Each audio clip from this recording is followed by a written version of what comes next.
Pulled over for a break on the way to Melbourne from Sydney at a truck stop. No street lights or anything, pitch black. No other trucks or cars at the stop. I turn off my lights. I switch the truck off.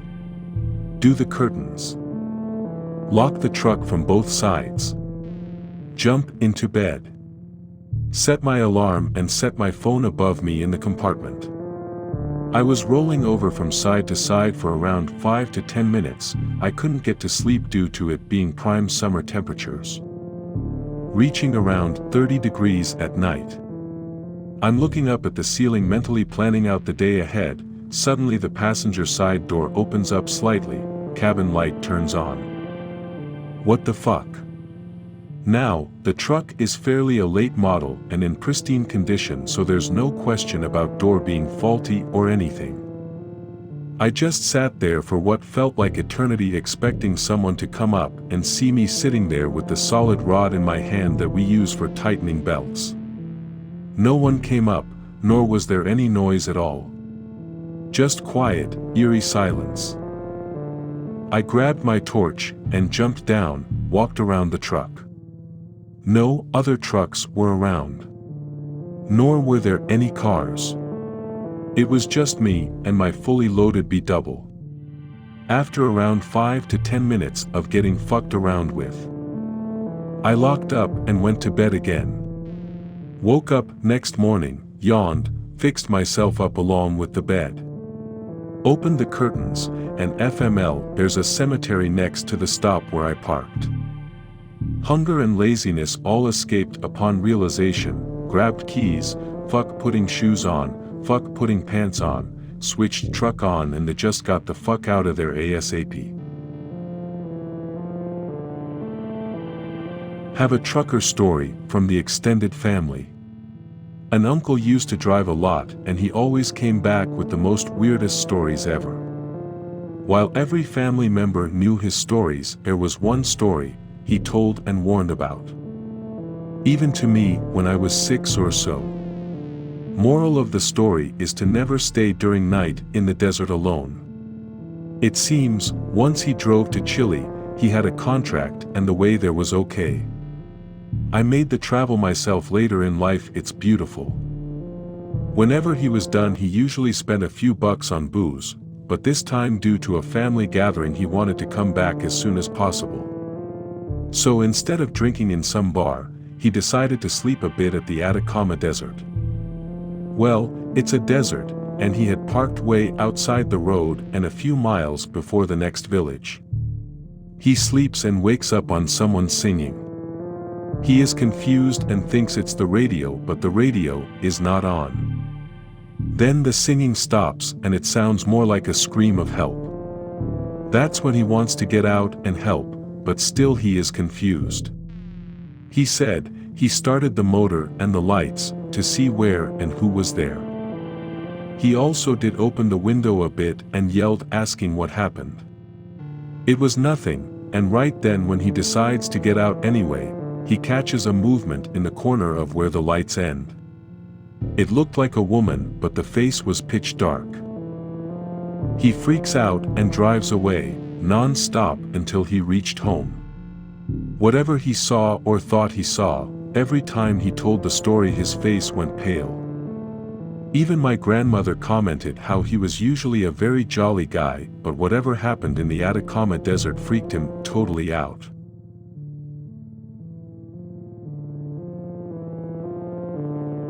Wow, I actually have a relevant story. I'm not a trucker, but I was headed from Salt Lake City, Utah to Albuquerque, New Mexico late on a Friday evening. When I got to southern Utah and near the Arizona border, I had gotten tired enough to need to pull over and sleep. I took a county road off of some highway exit and was driving down it to pull off so that I could sleep without heat lights interrupting me or getting woken up by a state trooper and being asked to move along. That can be pretty annoying. And as a person who sleeps in his car a fair amount on road trips to get a few hours before pushing on again, it's just uncomfortable to be woken up. Anyway, the following happened as I'm driving along this county road a few miles away from the highway, at about 3 in the morning, and suddenly lights come on right behind me with a vehicle that is very close on my ass.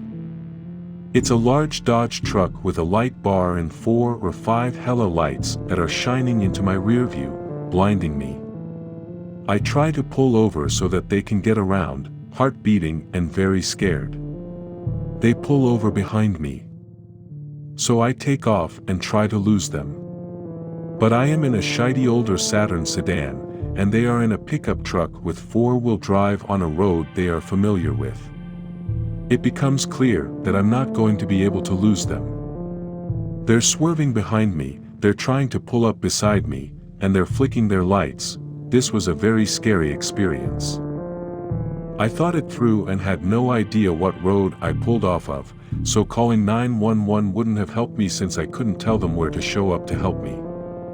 Regardless, this emergency was happening now and I needed to deal with it. It was a fight or flight situation, and my flight was not working. So, I decided to fight. I always travel with a small weapon of some kind, and what I had between my driver's side door and my seat was a very large hunting knife. So I pulled my e-brake suddenly and slammed to a stop. As soon as my car stopped moving, I got out and started running at the truck, terrified but yelling like I was just fucking insane and ready for battle. They were sliding to a stop behind me and actually almost hit my Saturn by the time that I was almost at their truck. They had thrown it in reverse and were backing up. I could see inside of their truck and it looked like some teenagers on the bench seat. The look of fright on their faces made me more emboldened, and I roared and yelled and cussed as they spun around and took off. It occurred to me after that, while calming down from a really fucking terrifying experience, that they were just kids out having some fun on a weekend night in a rural area. Me, it really felt like I was being attacked and maybe they were going to try to kill me. I still think back on it with a lot of fear, because it was just a helpless situation.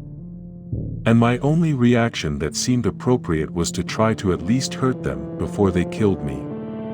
So somewhere out there, now 10 years later, are a group of young adults in their mid-20s to late 20s who have a crazy story about some redneck who turned the tables on them and charged them with a knife while they were just having a little fun.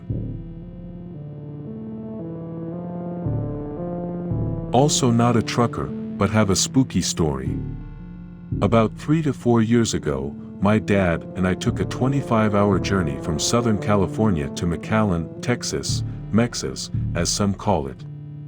This was late November. Around 5 to 6 p.m., still plenty light outside.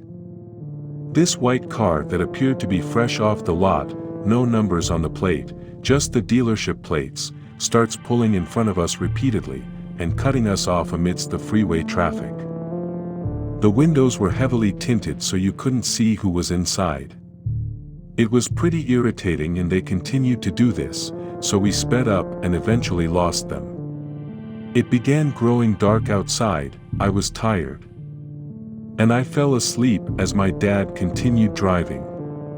At this point the freeway was empty, we had passed the major cities in Texas. There was nobody else on the road. I woke up at about 1:30 a.m. because I could feel our car alternately speeding the fuck up and slowing down. I sat up and rubbed eyes and noticed we were alone on the freeway. Wait, holy shit, was that the same white car behind us? I look at my dad, who didn't say a word, but continued driving very seriously. My dad's a very confident driver, macho man type guy. We were going up to 110 miles per hour, this white car would match our speed. Then quickly switch lanes and pull right in front of us, over and over again. When we'd slow down, they'd slow down. When we sped up, so did they. This is some pretty scary shit when you're in the middle of nowhere, in the middle of the night. Obviously I'm panicking, I was 19, like, what's happening? Are we going to be okay? I don't know what they're trying to do. It's like a game of cat and mouse, my dad says. I guess this has been going on for at least 30 minutes. So my dad decides to end this once and for all. He starts gunning it way fast, close to 117 to 120 miles per hour until they're out of sight. Which works. He takes the closest exit, pulls off the road, we went under an underpass, he switches off the lights. Kills the engine, takes a gun out of his center console, gets out of his car, and just stands there.